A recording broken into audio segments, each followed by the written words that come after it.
Salut à toi, bienvenue dans cette nouvelle vidéo. Vidéo pas très sérieuse mais vidéo chill un peu tu vois. Aujourd'hui j'aimerais te partager certains principes que j'avais et pouf, envolé. En vrai c'est des principes que j'avais en fait avant d'avoir des enfants et que j'ai toujours aujourd'hui mais plus difficile d'appliquer que sur le papier en fait. En fait c'est plusieurs principes que j'ai pas réussi à appliquer ou pour lesquels je galère. Je partage ça dans l'espoir de ne pas être toute seule à avoir abandonné certains trucs. Ces trucs qui à la base me paraissaient simples sur le papier mais en pratique c'est un peu différent. Bon, j'espère que pour cette vidéo mes cheveux ils vont être sympas, ils vont pas faire n'importe quoi parce que le thème cloche en fait c'est pas encore. Parce qu'on est le 29 novembre et du coup c'est pas encore Noël, on va attendre un peu. Évidemment j'ai fait ça en 6 petits points. Bref, c'est parti. Par exemple, j'ai lu que pour le sommeil, pour qu'il y ait un sommeil correct, il fallait une routine avant de coucher l'enfant, tout ça, pour que l'enfant il se sente bien pour aller au lit, qu'il se sente confortable, en sécurité dans ce cheminement pour aller dormir à la sieste ou le soir. Je dis pas du tout que c'est pas bien, hein, au contraire. C'est des principes que j'ai toujours et que j'aime beaucoup et auxquels j'aimerais adhérer. Sauf que je n'y arrive pas. Pas parce que l'organisation est pourrie et du coup j'arrive pas à ouvrir un bouquin et à le lire à mon fils. Ça fonctionne de temps en temps et ça fonctionnait quand il était plus petit, quand il était tout seul, enfant unique. Sauf que maintenant je ne prends plus le temps de lui faire une sieste. Avant, pour lui faire une sieste, je pouvais mettre jusqu'à 1 heure. Sauf que là c'est pas possible avec ma fille, elle est très bruyante. Je l'aime beaucoup mais je suis sûre que je miserai pas sur elle pour un cache-cache quoi. Et donc voilà, donc pour mon fils, la sieste souvent elle saute, il ne fait pas de sieste et par conséquent il se couche très tôt et il se couche en fait tout seul d'après manger. En tout cas il s'endort dans de bonnes conditions, il s'endort sans pleurer et au final bah il y a la routine, la plupart du temps elle saute quoi. Et ça je pense pas que ce soit un point négatif du coup parce qu'il n'y a pas besoin de mettre en place un rituel ou peut-être qu'il y a un rituel naturel qui me saute pas aux yeux tout de suite mais en tout cas ce principe là que j'avais, l'histoire, le bisou, le machin, le câlin, tout ça, il n'y a plus, il va se coucher après manger, après s'être brossé les dents et c'est tout. C'est ce genre de truc dans lequel on se projette et au final la projection est totalement fausse. Comme la plupart des choses, hein, quand on se les imagine, ça se passe pas comme ça. Mais bon, ça c'est pas quelque chose de négatif. Sinon, deuxième point, c'est quelque chose que j'ai appris dans un atelier Montessori que je faisais avec Samuel quand j'étais enceinte. C'est de lui faire confiance, de lui donner des objets fragiles, des objets en verre,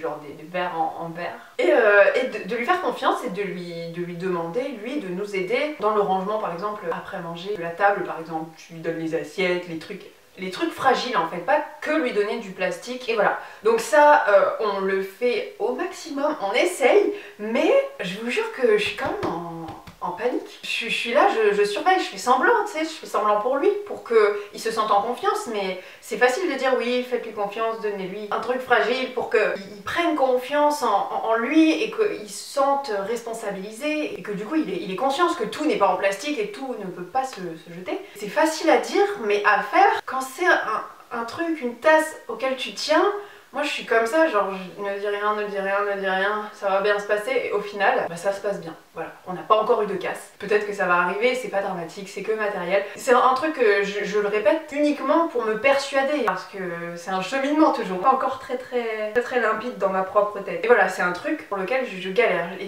lui faire confiance pour lui donner des trucs fragiles, il faut, mais c'est difficile. En restant dans le rangement, je vais parler du rangement des jouets. Toujours Montessori. En gros, le principe de ça, c'est de sortir une activité par une activité. Mais lui, ce qu'il adore, c'est justement tout sortir et prendre les caisses de son meuble Ikea là et toutes les renverser. Et du coup tu te dis sortir une activité par une activité, même si c'est un enfant calme, parce que le mien c'est un enfant calme, hein, faut le souligner, c'est quelque chose qui est plus facile à dire qu'à faire quoi. Quand il passe à une autre activité, je range la précédente à la vitesse je peux, mais au bout de la 50e fois qu'il la ressort, franchement j'abandonne et parfois la chambre au final elle ne ressemble plus à rien, c'est un chantier. Voilà, la chambre ou le salon. Mais dans l'idée, c'est bien, dans l'idée seulement. Autre chose, les petits pots. Pour le coup, ça concerne pas que mon fils. Souvent, je parle surtout de mon fils, mais c'est parce que ma fille, elle est encore très jeune. Et là, pour les petits pots, du coup, mon fils, il est passé à autre chose.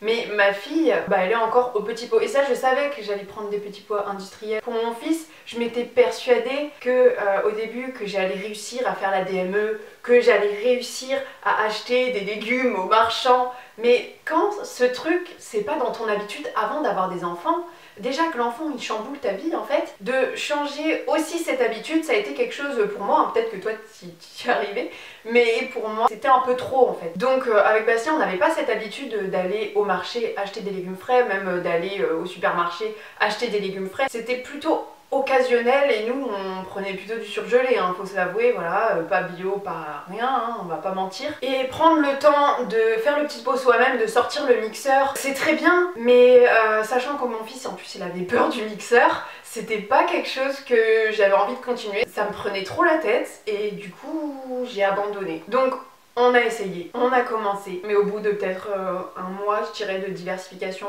pour mon fils quand il était petit, j'ai abandonné et j'ai regardé les ingrédients sur les petits pots, ça me paraissait très correct. Donc voilà, j'ai choisi la facilité là aussi. J'ai un peu honte, mais ça va. Je pense que c'est pas quelque chose pour lequel il faut culpabiliser quand même. Donc pour ma fille, je me suis dit que si je me sentais, j'allais peut-être tenter DME, tenter ensuite petit pot maison si DME vraiment je me sentais pas, hein. DME je me sens pas, clairement pas. Et du coup c'était pareil que mon fils, je me sentais pas à l'aise avec l'idée. Donc on s'est remis à acheter des petits pots. Voilà, et gros respect à celles qui arrivent à faire les petits pots maison ou celles qui font la DME. Je sais très bien que la DME c'est quelque chose de super, c'est juste que bon, j'ai choisi de pas le faire par confort, tout simplement. Un autre truc, c'est quand ton enfant tombe, tu sais qu'il faut pas réagir, tu le sais, genre tout le monde te le dit déjà, hein, tout le monde est là, surtout ceux qui n'ont pas d'enfants, ils sont à côté. Non mais tu sais, il a peur de ta réaction. Mais je sais qu'il a peur de ma réaction. Sauf que parfois je me contrôle, j'y arrive, mais quand ton enfant il s'éclate la tête, genre c'est difficile de pas faire et de pas lui faire peur, mais évidemment faut éviter de faire ça. J'essaie de me dire, bon évidemment quand c'est pas trop grave, j'attends qu'il se relève et ensuite je vois qu'il me regarde et qu'il attend ma réaction. Ce que j'essaie de faire c'est, est-ce que ça va? Oh tu es tombé, de constater les faits plutôt que de réagir. Mais parfois ça loupe totalement, je suis là, comme j'ai fait tout à l'heure. Et pour le coup, évidemment il pleure, mais il pleure plus pour ma réaction parce qu'il a peur de ma peur et que ça lui engendre de la peur. Il croit qu'il s'est fait plus mal que dans la réalité. À cause de ma réaction, t'as compris, je me suis embrouillée moi-même là. Évidemment, j'évite de lui dire non mais ça va, t'as rien, non mais t'inquiète, y a rien, t'inquiète. Parce que c'est pas moi qui sais s'il y a rien, c'est pas moi qui sais s'il a mal ou pas. J'essaie juste de constater les trucs factuels en mode ah tu es tombé, est-ce que ça va? J'essaie, voilà. Comme je l'ai bien dit, ça loupe parfois. Et le dernier point, c'est le non. On te dit beaucoup, à raison, hein, c'est vrai, qu'il faut éviter le non avec son enfant. Parfois t'as pas le choix, mais qu'il faut éviter. Dire plutôt stop, reformuler. Je tente aussi le tu peux, mais oui, mais je préfère que tu fasses ceci plutôt que cela. Mais c'est dur, le non il revient en force chez moi. Enfin, je sais pas chez vous, mais quand tu dois l'empêcher, on va dire, de faire des choses 50 fois par jour, le non parfois il est plus fort que moi. Et ça c'est vraiment quelque chose que j'essaye de changer parce que c'est toi l'adulte quoi, c'est à toi de contrôler ce que tu dis. Et là pour le coup, tu sais que quand tu vas dire non, ton enfant, après, de 2 ans surtout, hein, il va répéter beaucoup non à chaque fois que tu vas lui poser n'importe quoi comme question, il va te dire non, même s'il a envie du truc, il va te dire non. Chez moi c'est ça, et surtout en ce moment, je sais que c'est en grosse partie de ma faute quand même,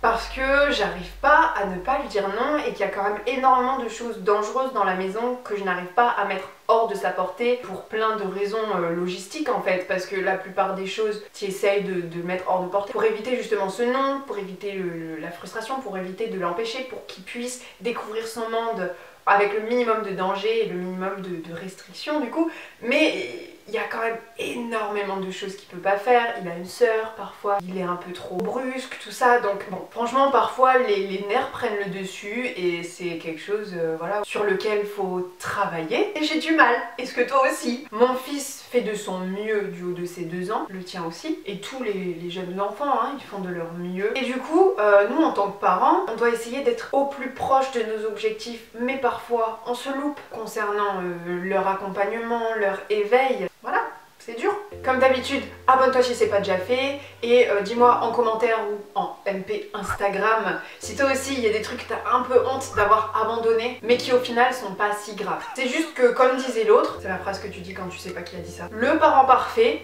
n'a pas d'enfant. Donc voilà, déculpabilisons-nous et partageons nos expériences ratées. Et en cette belle journée du dimanche 29 novembre où le soleil brille. Sur ce, salut. C'est un bon dimanche aujourd'hui. Il fait super beau. Et en plus, j'ai filmé, il est super tôt. That feels good.